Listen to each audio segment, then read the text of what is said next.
Hey everybody! Hello, hello, hello. Happy Friday. This is Morgan with This Empowered Mom. And as you can see, I've got my bright pink celebration sleeves on today. I have so much to celebrate. Number one, it's Friday.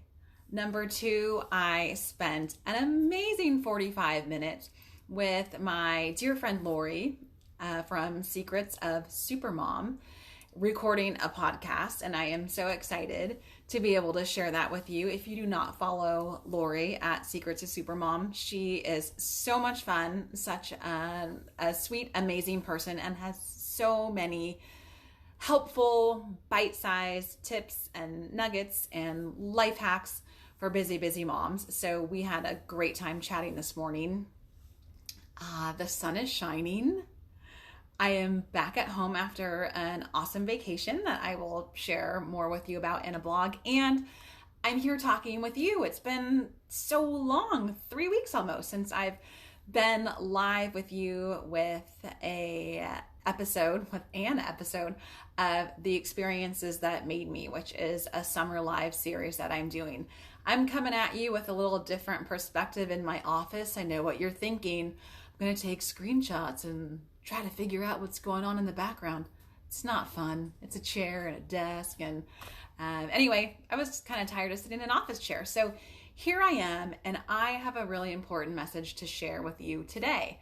I want to talk about working with a life coach because this is something that was always kind of in the back of my mind, and ever since college, always something that I thought about wanting to do, something that I implored other people to do, and didn't really take advantage of it myself until I was close to a breaking point. And now that I am coaching, a lot of people have questions for me. A lot of people wonder, like, well, what is it even like working with a life coach? What do you do? Is it somebody who's giving you advice and telling you what to do? And I mean, really, what's the value in it? And I want to share my story with you because working with a life coach and working with mental health professionals really changed my life. And that is some knowledge and heartfelt experience that I'm so passionate about. And it really is one of the experiences that made me. So I'm going to give you a little bit of the backstory. I'm going to tell you how I met my coach, Sarah Elizabeth Latham, with Clarity Brain Body Biz Coaching, and what actually led me to pick up my phone and reach out to her, what we worked on initially, and some of my biggest takeaways and how it changed my life. And of course, those of you who follow me know that I still work with a coach. I am a coach and I work with a coach because I really believe in the power of that. And I believe in making my mental health and wellness a priority, even when I'm not in moments of crisis. So here is the story.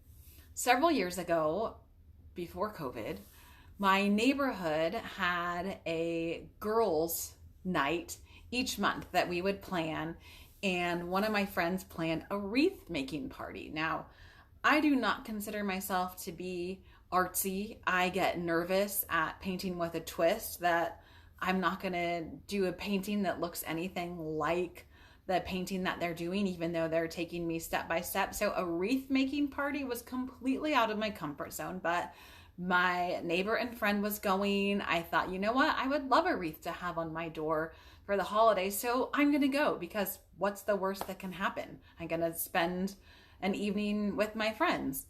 And so I went to this party, and I was at a table, and there was a woman there. I still remember what she was wearing. She was wearing like a blue check buffalo plaid shirt, and she did not live in the neighborhood. And we were chatting, and she was actually one of the host's best friends, and we were talking, and she was asking me about my job and what I did. And I said, well, you know, sometimes I think that it would be really fun to just own a donut store because I love donuts, but I hate the way I would smell if I worked in a donut store. And she said, well, you know, I am a life coach and I work with women who hate their jobs and want to either figure out how to love them again or maybe what's next. And I was like, oh, sounds interesting. Now, I wouldn't say that I hated my job at that point in time. I was open to the idea that maybe I could be doing something different. So we chatted. We had a great time making my wreath. I'm actually really proud of the way that my wreath came out, and I will post a picture of it for you. I put it out every Christmas and I love it. And we talked that night, had a great time, and connected on Facebook, and that was kind of the end of it. Fast forward a couple of weeks, and I had a really hard moment at work. I was working on a lot of different things. I was working with international partners. Our company head was based in Asia, and so my hours were wonky. It was Thanksgiving morning. My brother was in town, and I was sitting at the kitchen table working. And at the time, I thought I didn't want to be doing that. And I was really angry and I was really upset, and I worked up until the minute we had to leave to go to my husband's parents' house for Thanksgiving. And I came home and bedtime was rough and I was pissed at myself and I was mad and bitter that I worked all morning. And at that moment in time, I went into my closet because it was a quiet place, and I sat down and I scrolled through my phone and I found the phone number of our employee assistance program. And that's the first thing I did. I reached out to our employee assistance program and talked to a counselor over the phone. Her name was Diamond. She was excellent. I still take some of what we talked about that night when I was crying in my closet to heart and implement it every day. From there, I scheduled an appointment with a counselor so that I could meet with a counselor and talk about kind of what was going on and what were these feelings and where was I so stuck. And the next night, very late, I thought, you know what? I remember meeting Sarah. She said she was a life coach. What's the harm in reaching out? So I remember I got my phone, I scrolled, I found her on Facebook, I found her business page, and I reached out and said, hey, how do I set up that session that you told me about? And she got right back to me and said, oh, here's my calendar. And I scheduled it, and I was so nervous. It was on a Sunday afternoon. I almost didn't show up. But something told me, Morgan, go through with the call again. What do you have to lose? That call, that moment of talking to somebody who had a completely different perspective, somebody who was completely neutral, didn't know anything about me other than what she learned at the wreath making party, had, no skin in my game at that time, who was simply there to ask me questions and listened, changed my life, changed me. I knew after talking with her that this was an investment I wanted to make in myself. I wanted to do the work on myself with the counselor and with the coach, because I realized that I didn't have to feel the way that I was feeling. I didn't have to be in my closet crying on Thanksgiving.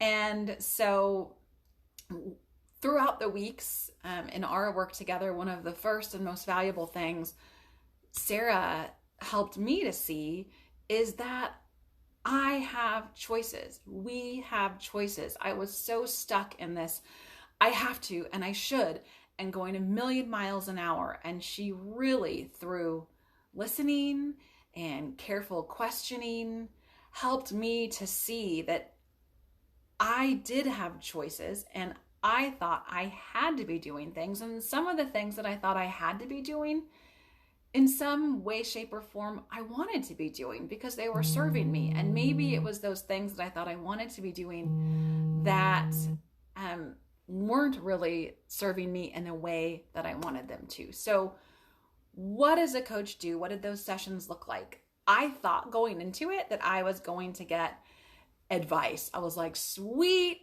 somebody is going to listen to all my problems. I'm going to tell them all my sob stories, and they're going to tell me what to do. Nope. That is not what coaching is.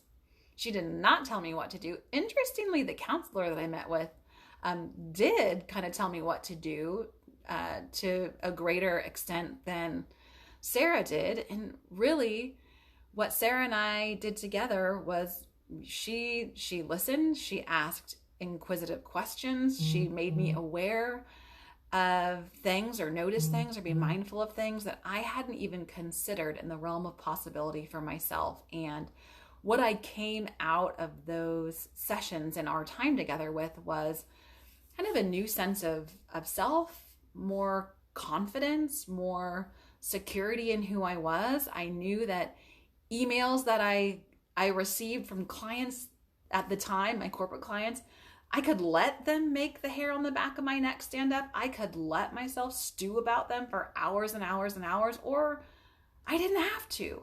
She really introduced the concept of choices to me. And for that, I am forever grateful. So it's no secret for any of you that follow me. And like I said earlier, that I still work with a coach. I still work with Sarah. And now that I have taken these steps to focus on my mental health and my wellness, even when I am not in an acute crisis mode, it's really hard to imagine my life without it. You know, as I would go to the doctor, if I were feeling ill and taking proactive steps to manage my health and wellness from a physical and physiological perspective, I have continued to do the same for my own well-being.